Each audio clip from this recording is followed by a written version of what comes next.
Very short last question. I'm sorry, we're running out of time.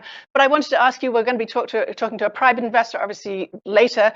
What's the role of public-private partnerships or private business in moving ahead towards a cleaner future for transportation? It cannot be understated. I think it's dead on right that you have that conversation coming. Even though the infrastructure bill is historic in terms of investment on the public side, it still is not going to be nearly as big as the total amount of private sector dollars over the coming decades that are going to go into green energy.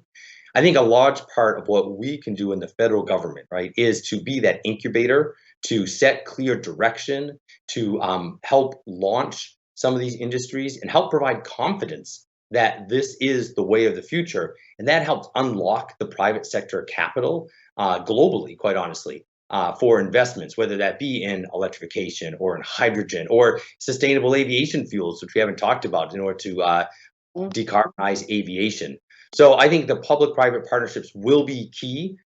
We at DOE have a tremendous amount of work we do with the private sector, recognizing that the government can sometimes bring the technology, the national lab, some of that early funding, but at the end of the day, the private sector really is the one who launches the businesses, and that will have to make some of the really, really big investments down the road.